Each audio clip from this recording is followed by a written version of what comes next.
This is 1680 The Crow, and you're listening to our feature presentation.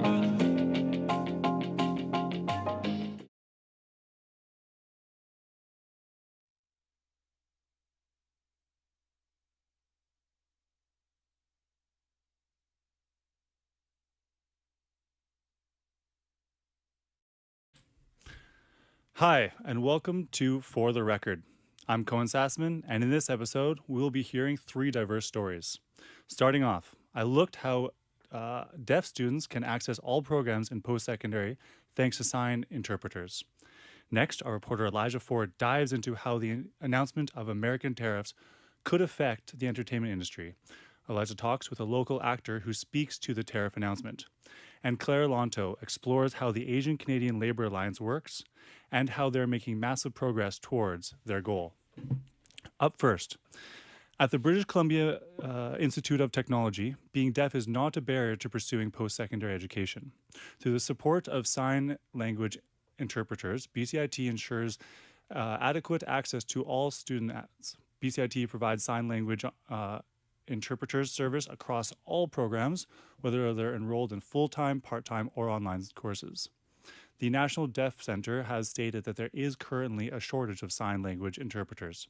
I sat down with the credited language interpreter Terry Dermont, who is one of the interpreters here at BCIT. We went over some hurdles students can face and how the program works. Terry, thanks for sitting with me. Do you mind first just introducing yourself and letting me know what your position is at BCIT? Sure. So my name's Terry. I'm an interpreter here. I contract through Still Interpreting. Still Interpreting is an agency that provides ASL interpreting for any deaf student that is a student here at BCIT, from every program, from architecture to welding to this program, carpentry. And this program's to eliminate any barriers for any deaf students, is that correct? Yes, that's right. Okay. Yeah. So am I hearing you correctly that there's, no matter what program you're taking, as a deaf person, you could get an interpreter? Yes, you get two, most of the time there's two interpreters because they're long days. So we will switch off, do 20 minutes each, back and forth. And BCIT provides interpreting students for all deaf students here. Can I ask how many deaf students there are generally throughout the year? You know, I don't know. I'm always employed. I'm always working. Yeah. So I have to struggle to find time off. Yeah. Right, usually during the summer, because there's not too many students here in the summer. But during the regular year, I'm working. And what's the hardest part about being an interpreter? The hardest part, I love being an interpreter because I always get to learn new things. So the hardest part is probably the prep that I have to do for each course, because each course has its own language. You know what I mean? Like it's called shop talk. So there's a net language for machinery, there's a language for iron workers, carpentry. So I have to learn that on top of the ASL that I have to know. Are you trying to tell me that there's slang in sign? Oh, there's lots of slang in sign, but I have to learn, like when you're talking about, for example, in carpentry, coping saw, miter saw, joists, beams, cripples, all the language that's directly for carpentry, I have to learn that. Yeah. So I have to study that, and then I have to study, well, what signs do deaf people use for those things? Yeah. It's just not like a regular conversation in the community. Okay. So it's very specific, so I have a lot of prep that I have to do. What's your background? How'd you get into signing? I grew up with some deaf friends. As I said before, I came here as a teenager. I was the youngest person in Canada to get my welding certificate here at BCIT when it was called PVI, Pacific Vocational Institute. Yeah. That was in 1979. And then I felt that was a little too demanding on my body, so I ended up welding. Yeah, I welded all over the world. Oil rigs, shipyards. But then I came back to Canada and I ended up taking an interpreting program, which was at VCC in Vancouver Community College. And they also offered one at Douglas College. So I took the interpreting program there, and I've been an interpreter since probably 1988. Very cool. Yeah. Okay, help me understand. When people get into interpreter at school, obviously also getting through school. Yes. But when they're on the job site, yes, is there going to be other hurdles that they possibly are going to face, being that there's not a signer there? You mean from the deaf person's perspective? From the deaf person's perspective, is there new hurdles being that not everyone signs, and when you're on the job site? Oh, on the job site. Well, a lot of people think that deaf people can't be on certain job sites because of their hearing loss, but it's not the case. Yep. Workers' comp doesn't have a problem with it. Deaf people use their eyes a lot better than hearing people, so sometimes they'll put job sites will put things in place for deaf people, maybe like lights. They'll have lights to flash for maybe coffee break or something like that. Yeah. So there'll be some adaptations. Okay. But I think you'd probably have to ask maybe a deaf person what some of those barriers would be on a job site. I would have to. Than me, yeah. And you said that there's 2 signers that are employed by BCIT For one program, yep. per program. Per program. So I here am the carpentry program.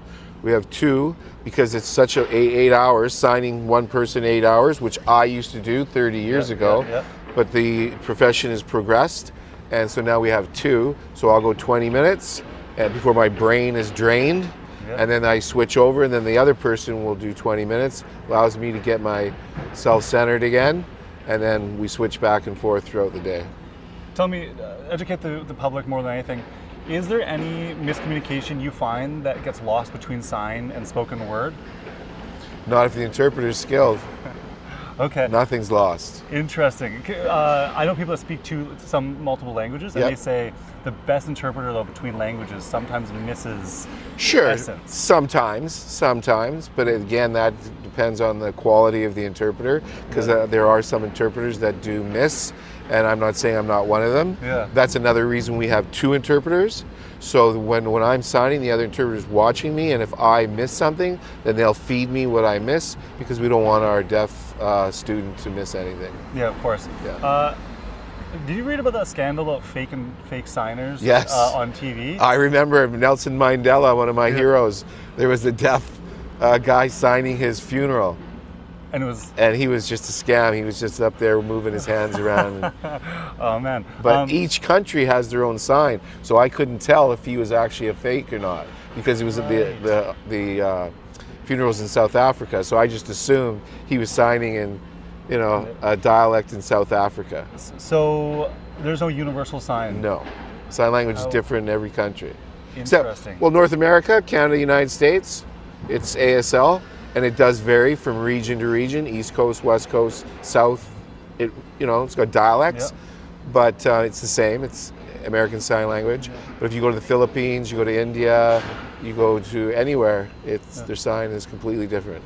And are there other people that are in this occupation that maybe deal with people that cannot see, or other things like that? Yeah, there's Can interpreters. You expand on that? Yeah, there's interpreters that work just strictly with deaf blind people. So a blind person will actually hold your hands while you're signing, and they will kind of feel you as you're signing. So it's a different skill, and a little more specialized. Okay. Yeah. 2 minutes, if that's okay. 2 more minutes, because I gotta go. Yeah. Now, at the end of the day, is there any other hurdles you're finding that these students are facing? Being deaf, that possibly the public wouldn't know about generally? Well, the biggest hurdle is probably other people's fear of hiring a deaf person. They go, oh no, it's going to mess things up, it's going to wreck our flow, or it's not going to be safe. So I think it's a lack of knowledge, and so it's a little harder for a deaf person to find employment once they do get their certification. But in my experience, once they have got into that company, they're usually their best worker. And here's one example. I got a call a year after my student graduated from my brother-in-law. He owns a construction company. He says, hey, I got this deaf guy. He goes, what do I do? So I go interview him. So I didn't know who he was. He interviewed him, found out it was the gentleman that I interpreted for, and he's been with him for 15 years, and he's his top employee. He's a framer. That's for awesome. a construction company. Yeah. Last question, after you knowing what questions I was asking, is there anything else you'd just like the public to know? Maybe something that I possibly missed? Stuffhand, ASL is the most beautiful language in the world. Yeah. Yeah. Okay, very cool. Well, thank you for joining me. You're listening to On the Record on BCIT The Crow. Welcome back to For the Record. I'm Elijah Ford. On Sunday night, U.S. President Donald Trump made a Truth Social post saying he is authorizing a 100% tariff on any and all movies coming into the U.S., the motivation being his belief that the American film industry has been receding due to other countries offering incentives to move film production out of the states, calling it a national security threat. Although the specifics of the tariffs have yet to be announced, if they move forward, the effects will be felt in Metro Vancouver, known across the film industry as Hollywood North. Prominent Vancouver actor Dylan Kingwell has starred in shows such as The Good Doctor, A Series of Unfortunate Events, and Ruby in the Well, which we have a clip from now. Yeah? Well, you know what? If she cares for me so much, why doesn't she just tell me? It's like I can't handle the truth. Maybe she's still trying to protect you. Overprotect me, you mean? It's like I'm 8 years old. I got to speak with Dylan to get his immediate reaction to the tariff announcement and the consequences they may have for his and countless others' careers. Terry, thanks for sitting with me. Do you mind first just introducing yourself and letting me know what your position is at BCIT? Sure. So my name's Terry. I'm an interpreter here. I contract through Still Interpreting. Still Interpreting is an agency that provides ASL interpreting for any deaf student that is a student here at BCIT. From every program, from architecture to welding to this program, carpentry. And this program's to eliminate any barriers for any deaf students, is that correct? Yes, that's right. Okay. Yeah. So am I hearing you correctly? No matter what program you're taking, as a deaf person, you could get an interpreter? Yes, you get two, most of the time there's two interpreters because they're long days. So. Welcome to For the Record at BCIT News. I'm here with prospecting actor from Vancouver, Dylan Kingwell. Dylan, how are you doing today?